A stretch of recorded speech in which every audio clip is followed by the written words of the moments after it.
For those of you who just joined us, we're talking. My name is Micah Bales, and I'm a writer, speaker, minister, Quaker, living here in Washington, D.C. And I'm being joined by Nate Hosler, who is a big, important guy with the Church of the Brethren. He works in their Office of Public Witness and is a free minister here at the Washington City Church of the Brethren, and that's where I know him from. And tonight we're talking about John Boehner, and well, John Boehner is sort of the occasion for our discussion. But I think for those of you who've read the blog post that led up to this, John Boehner is talking in ways that are really interesting and that really point to something deeper going on in our national politics. And so that's what we're here to talk a little bit about tonight. Nathan, I wonder if you just want to start us off by just giving me a brief gut reaction. What did you think when you heard that John Boehner was talking about false prophets in Congress? What always strikes me as interesting when sort of biblical or religious imagery comes into our politics, I'm not necessarily opposed to it. I think it's interesting. It adds something to think about. When I hear the word prophet, it strikes me that whenever we cause trouble, we tend to think ourselves as prophets, perhaps. And it seems to be something that we can kind of throw around as like, well, I'm fighting this or I'm fighting that, so I'm sort of being prophetic. And so it struck me as interesting. I was kind of busy over the weekend doing a bunch of other things, so I didn't follow it too closely. But it's generally, I find it either interesting or sometimes maybe often irritating when people start throwing around biblical imagery or sort of theological terms. But it certainly maybe spices up the conversation. Mm-hmm. Do you think you have to claim to be a prophet to be a false prophet? Because that's one of the questions I heard a lot in response to my blog post today was, well, they weren't prophets in the first place, so can they really be false prophets? Yeah, it's an interesting question. I would think that often when prophets, true prophets, or I guess false prophets, go around prophesying, they at least wouldn't at all times claim to be people who are being prophetic. They would just, have, in the biblical sort of narrative, they would have a word from the Lord, and they would kind of go out and need to kind of speak this. And so it would be less, I would think, a sort of a proper role than a sort of vocation, maybe in the moment, maybe longer term. So when you talk about someone claiming someone else as a false prophet, I would want to know, if they were claiming to be a prophet, and why someone is claimed to either be a false prophet or a true prophet. Mm-hmm. Yeah. So what do you think it means to actually be a prophet in our society? What does the term prophet even mean? So let's think about the positive example. If a congressperson were being a true prophet, what do you think that would look like? I would think being a true prophet in the sort of biblical sense would be proclaiming the justice of God, caring for those who are marginalized, those who are not in power, stepping in on behalf of those who can't. It strikes me as an interesting thing for someone in Congress to be a prophet. I mean, a prophet, I guess at times they have more official roles, but a prophet's often sort of outside of the sphere of power and is challenging those in power. So it seems a little bit interesting, or at least a little bit questionable, if someone is a prophet while in such significant power. So I guess that would be one question or thing I guess I'd put back to you. Does that can someone in a position of power be a prophet? To me, it feels like they typically would be outside of the on the periphery, at least a little bit. Yeah. Just whatever their message. Yeah, I think looking at scripture, generally in the Bible, when someone's a prophet, they're not much of an insider. There are some exceptions. A notable one, I think, who isn't a writer of the Bible, but is a notable prophet in the Bible, is the prophet Nathan. He was really close with King David and really told David some hard things. And you could say that Ezekiel was an insider too, because he was of a high priestly class and had a lot of influence, and he was able to do a lot of stuff he did because people were listening to him. But a lot of the prophets, really moved themselves to the margins and probably wouldn't have been comfortable in the United States Congress. I think it's interesting that the Tea Party movement has sort of framed itself in a way that I would say, whether it's true or false, I think, we all have our own judgments about that. I certainly have mine. But true or false, I think the Tea Party movement has positioned itself, at least rhetorically, as an outsider movement, theoretically as a prophetic movement of, sort of banging down the gates and saying, we're not going to put up with this kind of government bureaucracy anymore. We're not going to put up with the powers that be. We want liberty. We want freedom. So in a way, the folks that John Boehner was talking about, he was clearly talking about the extreme right wing of his party. And those are the Tea Party folks who have come in sort of on this anti-establishment wave. And so I could sort of see that the Tea Party in a way has positioned itself as a prophetic movement or group or tendency. And so in that sense, I would say they are responsible for whether they're prophesying truthfully or falsely.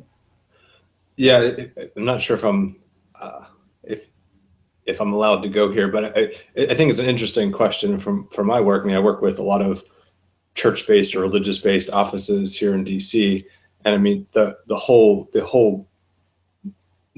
lot of the notion of the work is shifting either public opinion or policy opinion of policymakers, or trying to get our own constituencies to respond in such a way that we shift policy makers. And we believe that we're doing this on behalf of justice for those who are marginalized or vulnerable. And then but a question comes in is how do you go about doing that? Do we show up wearing our clergy robes, so we're trying to gain power by brethren don't really have clergy robes, but typically, do we wear sort of clergy robes to kind of show and say we are people speaking with some sort of moral platform on behalf of God? Do we come in wearing in the typical way, for men wearing suits and ties so that we look respectable and talk in very sort of sophisticated policy ways, or we come in as preachers and sort of say, this is what the Lord says, this is what God says, we're here on behalf of these people, and you figure out the details, but this is what we're asking. And it's an interesting question. I think, you're talking about the relation of certain political actors and how they position themselves and how they interact. Do we try to sort of blend in with the DC world so that we have look credible, like we have our proper degrees and we have our sort of credible sources, or do we kind of come in and really position ourselves as antagonistic, or as a sort of a really radical critique? It feels like an interesting kind of relating to what you're saying about particular political actors. So one thing I was thinking about is going back to the Tea Party again. Tea Party has positioned itself as this very antagonistic force, this very ideologically motivated force, and a force that's in many cases willing to shut down the government rather than compromising. And so I'm actually true or false, and I'll show my cards here, and I think you already know. I think they're false prophets. But true or false, I actually think I'm willing to cede to the Tea Party movement sort of a prophetic mantle. That is what they're going for. They're going for pushing the truth as they see it, no matter what the cost, because they think it's the truth and it needs to be obeyed.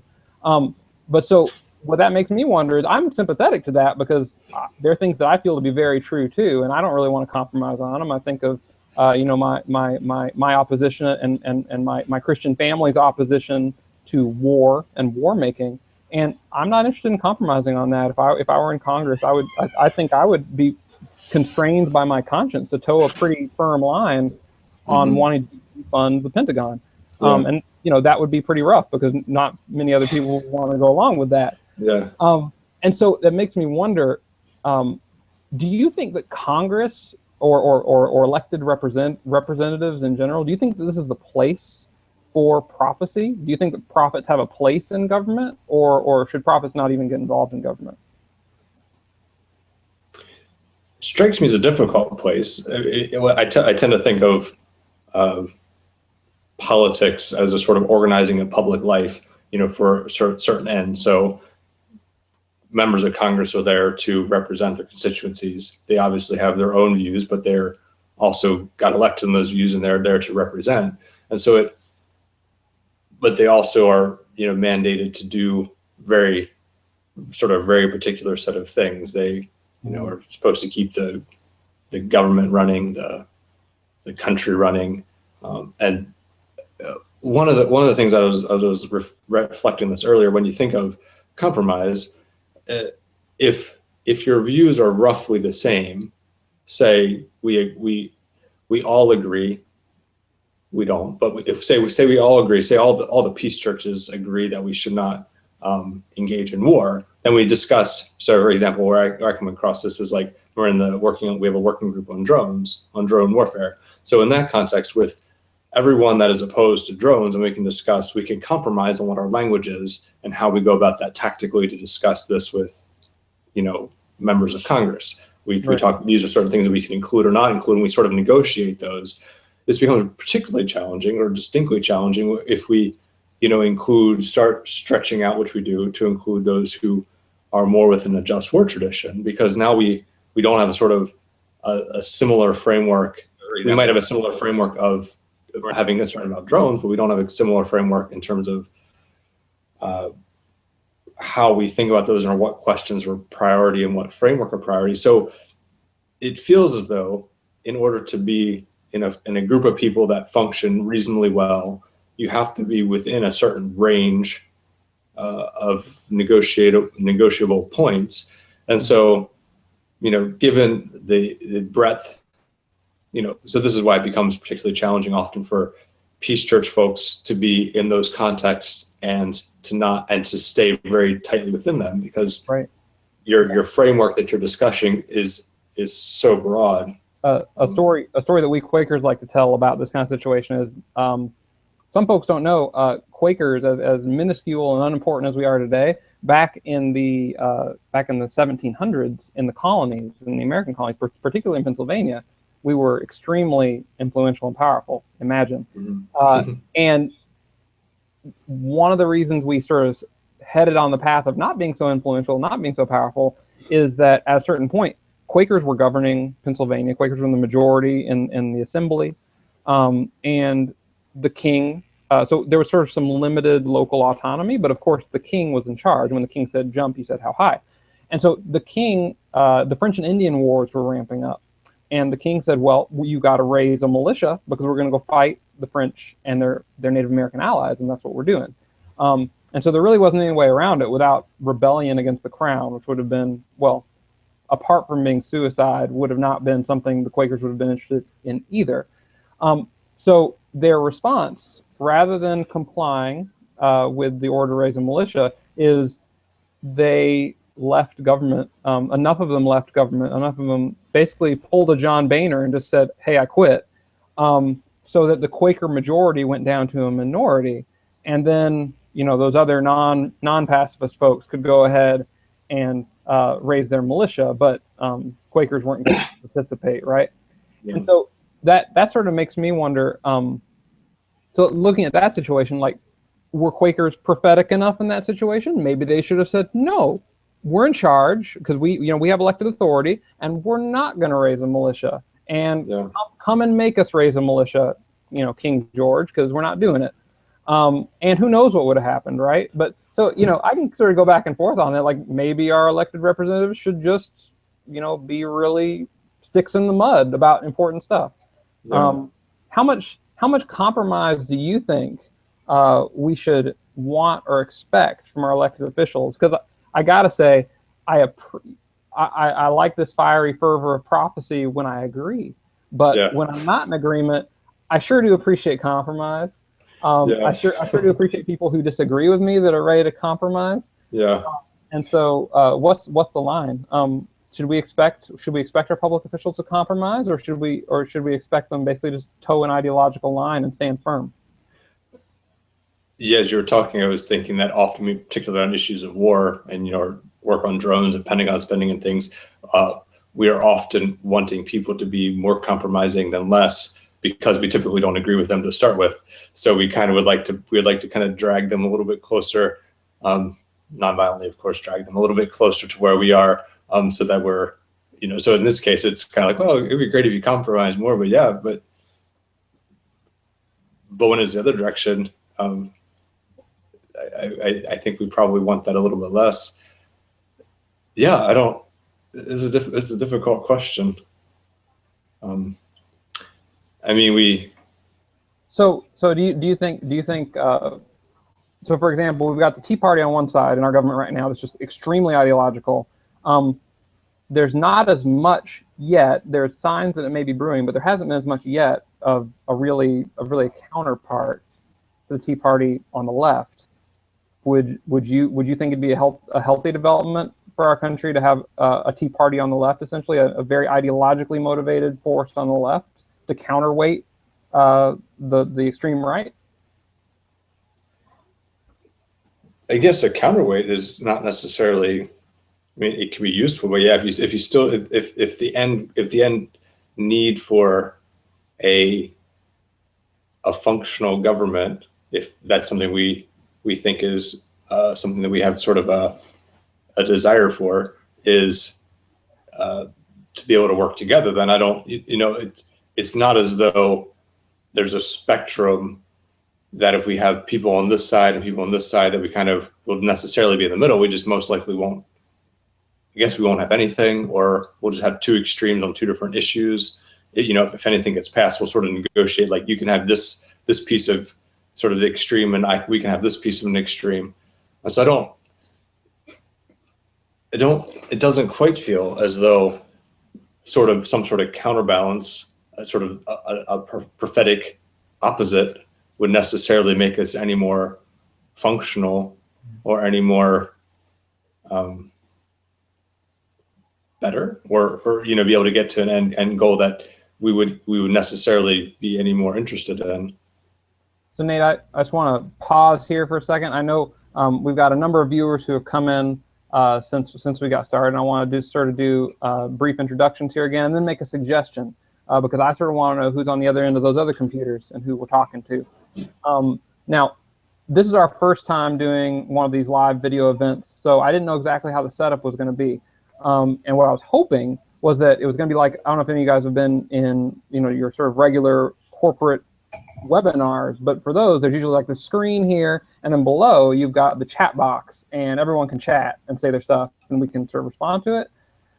Maybe I'm able to set that up in some way, and maybe someone can tell me after this how I would do that, but I haven't found a way to do that. So what I'm going to suggest, and hopefully you'll stay along for the ride, is I'm going to reintroduce myself and Nate, and then I'm going to invite you, if you're watching this on the sort of the YouTube screen where the video is, there are comments, and I'm wondering, for those of you who are able, if you could just comment and say who you are and where you're from, and if you're able to do that, I don't even know if you can get there from where you are, so bear with me. But if you can, go ahead and comment below the video, and here in a bit, we're actually going to ask for your questions, and if this is feasible, we're going to try to answer some questions, limited by the technology that we are. Okay, so my name is Micah Bales, and I'm a Quaker minister and writer and teacher here in Washington, D.C. I'm part of the Friends of Jesus Fellowship, which is a network of ministries across mostly the eastern United States, although we got folks in other places, both in the United States and abroad. And I'm joined tonight by Nate Hosler, who is a bigwig Church of the Brethren leader, who's a free minister with the Washington State Church of the Brethren, and he also works at Nate, I always think of your job as being the Brethren FCNL, but it's the Office of Public Witness, right? Yeah. I always just translate it in my head, like, what's the Quaker equivalent of this? Oh, it's Prince Command on National Legislation. Yeah. So it's the Office of Public Witness of the Church of the Brethren. So really grateful to have Nate here with me tonight. And I'm going to hit refresh on that YouTube page. I can see if you guys have left any comments. Oh, that's no good. It says oh no, for a minute it was saying, so for a minute it was saying comments are disabled for this video. And now it says I can put a comment.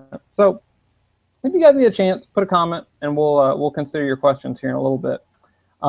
But in the meantime, one question I had for you, Nate, that I wanted us to sort of consider together is the Pope's visit was big. And actually, it looks like the Pope's visit precipitated, maybe not the decision, but the timing of John Boehner's announcement that he was going to resign from Congress.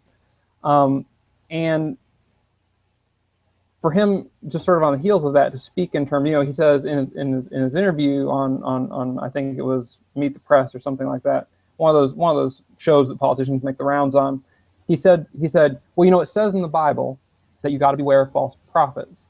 And I just sort of wonder, I'm sure John Boehner would have made a biblical allusion before, but for him, immediately after meeting the Pope, I sort of wonder whether this was fresh in his mind, that he was thinking on sort of a different level. And I sort of wondered, I would like to get your thoughts, Nate, on, do you feel like the Pope's visit has, on some fundamental level, shifted the conversation in American politics and in American culture, and what possibilities do you see there for people like us who are followers of Jesus, but often maybe are a little bit wary of bringing our faith into the public or political sphere? Do you see possibilities with the Pope, with the model that he's showing, for becoming more politically or socially or culturally active, however you want to frame it, but more active in our society in ways that are explicit about the faith basis of what we do, and the fact that for us, following Jesus doesn't mean being a fascist. It actually means being, what a lot of people would label as pretty open-minded and loving and compassionate. So do you have any thoughts about how the conversation might have shifted because of the Pope's visit? I think it'll be interesting to see in a little bit. My impression, and I read this commented on in, I think it was in The Economist as well. My impression was that, everyone obviously knew he was coming. It wasn't a surprise visit. And so a lot of people, including the communities I work with and all the different working groups on different issues, were very interested in sort of demonstrating sort of what the Pope had said previously, or the ways that he's done these things previously, sort of using this as a bolstering of a position, which is interesting. I mean, it's interesting to have the Pope, engage in a way that feels pretty good. However, in the sort of world of trying to influence policy that I'm kind of enmeshed in to a degree, or very much so, you always are trying to gain, and we talked about this earlier, you're always trying to sort of demonstrate that either you have more people, so, I go in and say the church's brother and says this, and we're, in case of Nigeria, we're investing this much money. So I'm kind of building a case of why this matters and why this should help kind of carry more weight to influence. And this is a little bit what it feels like when the Pope is around. It's kind of like, well, if you can say I can walk in and say, my pastor back in Pennsylvania or wherever, my dad who's a minister says this, and no one really cares, maybe a little bit, but not a whole lot. But if I can say the Pope says this, well, that sounds, like he's, in some ways, people are trying to use him like sort of like the ultra politician. He's like a politician that has a huge number of people who are sort of his constituency. And when it starts shifting like that, I think there's some interesting places for reflection, but it also feels like it's easy to hollow out the significance of sort of his theological reflection or his spiritual reflection. So I'll be interested to see how we continue to reflect on this. I mean, for me, one of the things I consistently try to do with the office is to ask, what does it mean for us to live the peace of Jesus publicly? What does it mean for us to follow Jesus in public? Yeah. And this sometimes is, has maybe specific policies, but often it's, much broader. It includes how we engage with our neighbors, in person, but as well as policy. So it feels like it would be unfortunate. It'd be unfortunate if the Pope's visit was essentially just trying to get some sort of superstar on your side to demonstrate that, other people should agree with us. I think that still can be useful and not necessarily a bad thing, but it's not quite as interesting as some of the more deeper reflections I think that could happen. And I think you're right, and I think the Pope did. I was really impressed. Anyone who reads my blog knows that I've been very impressed with this Pope, basically since his name was announced. I've been impressed with this Pope. So I'm a Francis cheerleader for the most part. But I was really impressed with, I actually didn't follow that much of the Pope coverage except his address to to Congress. And I did follow that. I watched that.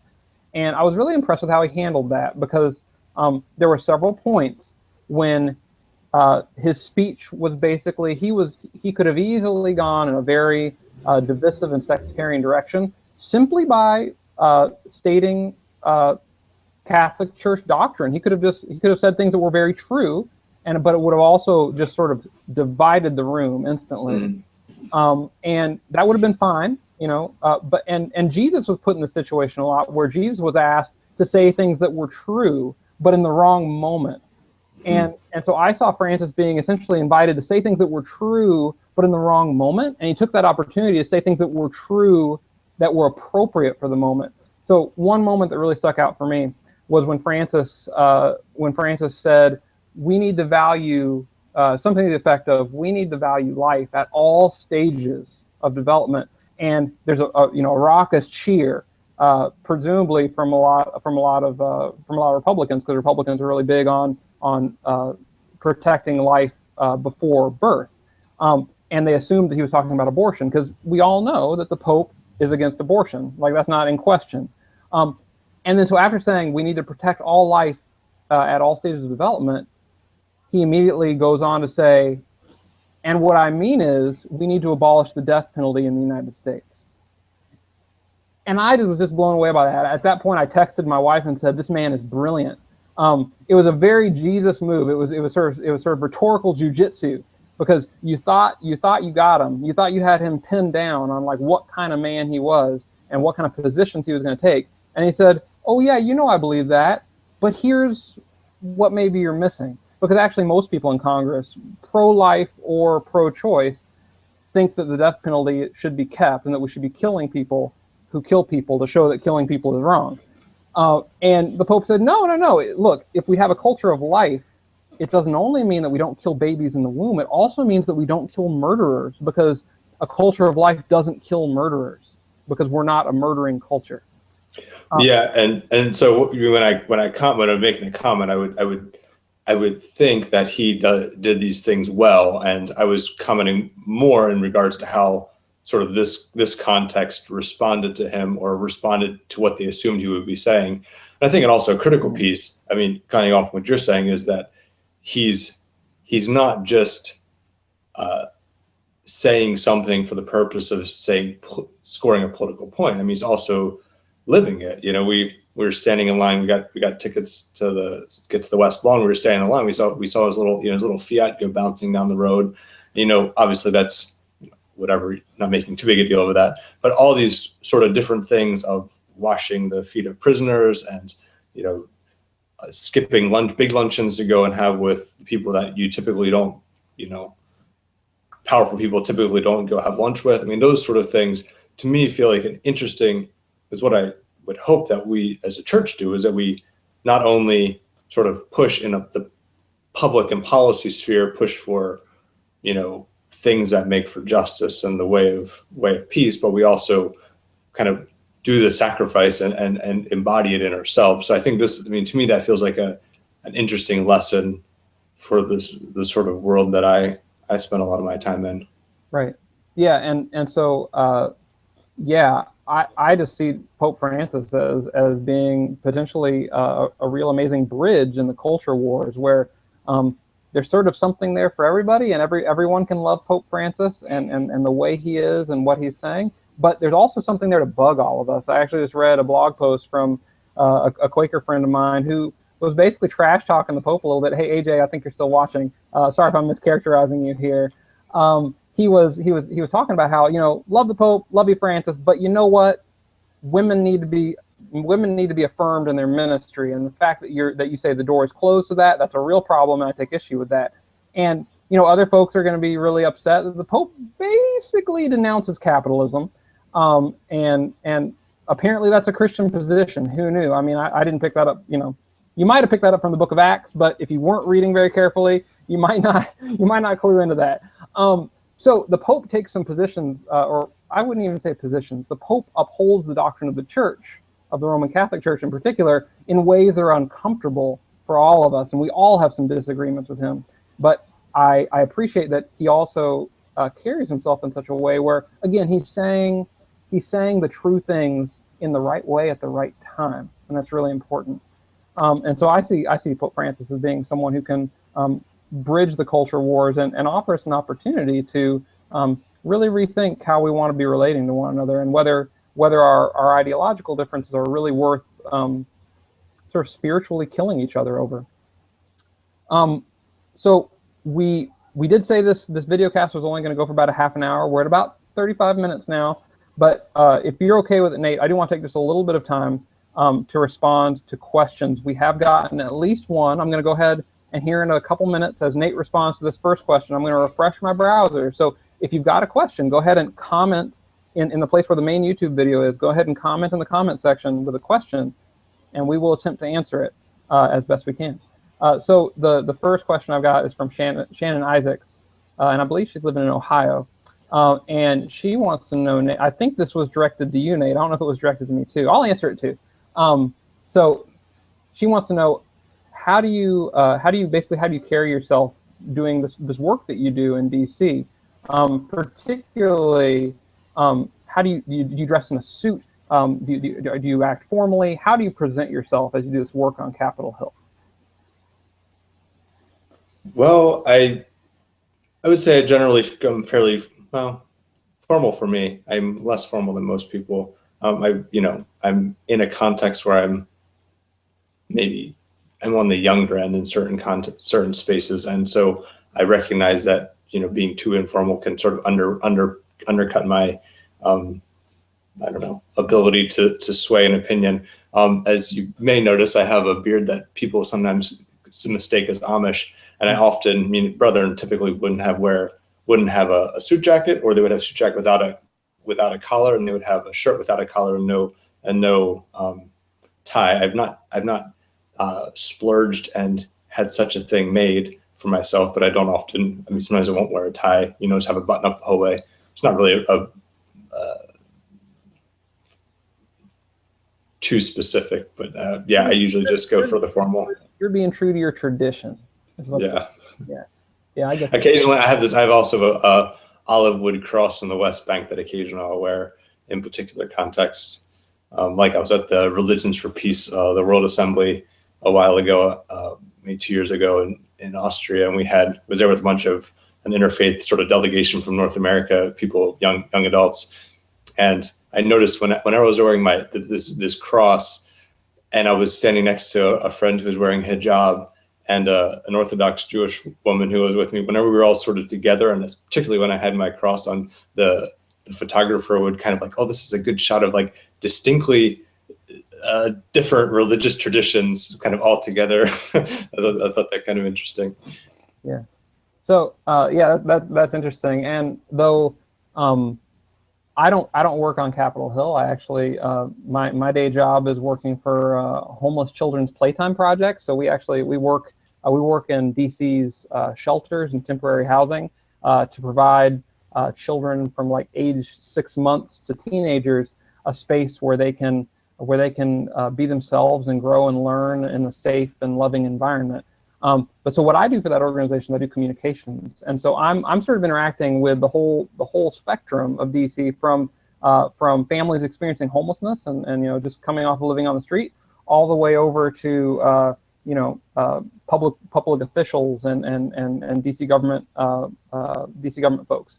So my dress, I'm actually very conscious of how I dress and present myself in these circumstances. And I tend to dress somewhere in the range between business, if this means anything to you, business casual and semi-formal. So today, for example, I went and was speaking with some folks in DC government about helping out the Homeless Children's Playtime Project with their funds. And so I buttoned up my shirt and I added a tie. So I wore a tie today to work. That, I got to be honest, DC is a weird place, but honestly, I feel in some ways, I feel most comfortable in a tie in DC, I'm realizing. So I think for me, a more substantial question relating to this is it crossed my mind when we were seeing the Pope would be if I were to meet him, would I call him brother like we do in the Church of the Brother, or would I call him father?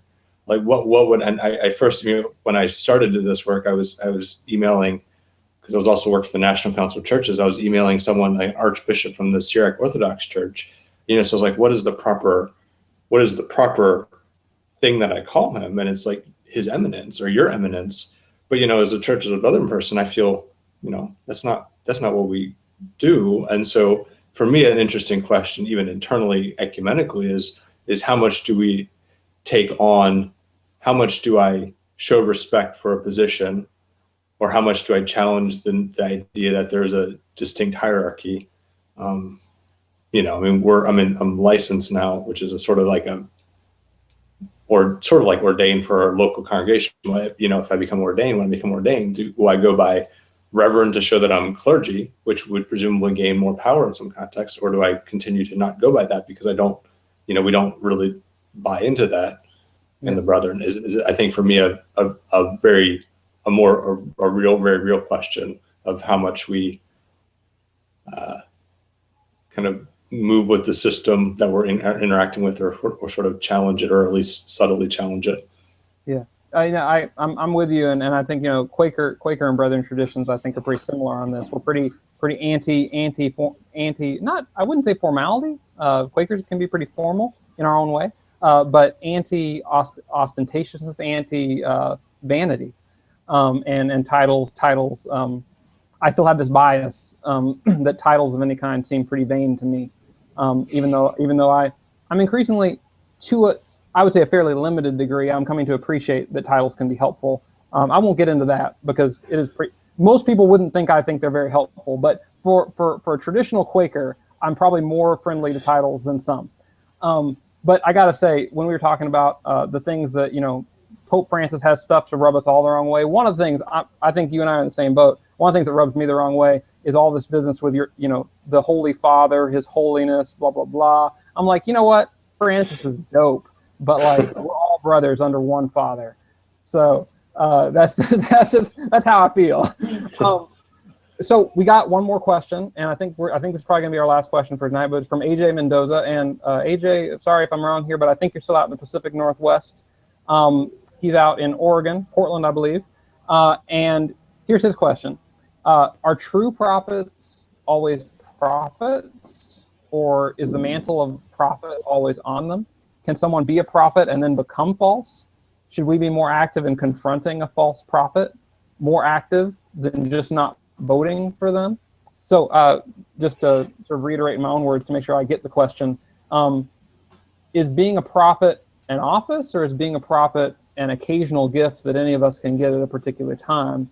And if someone is being a false prophet, if someone is behaving as a false prophet, which I would define as spreading falsehood and confusion rather than revealing the truth, do we have an obligation as followers of Jesus to be more active in our opposition than simply not voting for them? Yes. So I would say that I would tend to think the prophet is more of a on occasion. Maybe the occasions happen more frequently than others. So I feel like it'd be more of an action rather than, say, a title. It's not something you include on your business card, perhaps. And I do think that, if the person is acting falsely, whether as a prophet or not, it feels that there's some level of active confrontation or challenging needed. Different people have different notions of what that means. There's a long history of people, doing direct action, civil disobedience, kind of getting in the way, kind of trying to kind of gum up the system or block the system. So there's certainly that tradition, but then there's also, probably less aggressive, so obviously aggressive ways of challenging. So yes, I would think that at least at times, you presumably can't challenge everything all the time, but I would think a more active opposition would be critical, at least often. Some people I know do try to challenge everything all the time. Yeah. Yeah. I think actually Quakers, some Quakers are pretty famous for attempting to make that work. Yeah. Well, cool. Nate, do you have any sort of final thoughts about everything we've discussed here? I mean, we veered pretty far from John Boehner and all this. We haven't spent a lot of time. I think we could have gotten in pretty deep about national politics and all our opinions about that. But I think we've stayed pretty broad and theoretical here, which for better or for worse. Do you have any final reflections for us? I don't think right now. Okay. All right. Well, thank you so much, Nate, for joining me tonight, and thank you to our viewers for tuning in. This is the first experiment in this. This is the first time we've done this, and I would just thank you for those who commented and asked questions. I would just love it, you guys, if you could just like the video, and if you could leave a comment saying, just something that you got out of this tonight, and whether you think this would be worth doing, because this format isn't perfect. I particularly don't like that I have to sort of go over to another page to look for comments, but it's pretty good. And we might do this again on a different topic. So stay tuned and take care. Thanks. Night, everyone.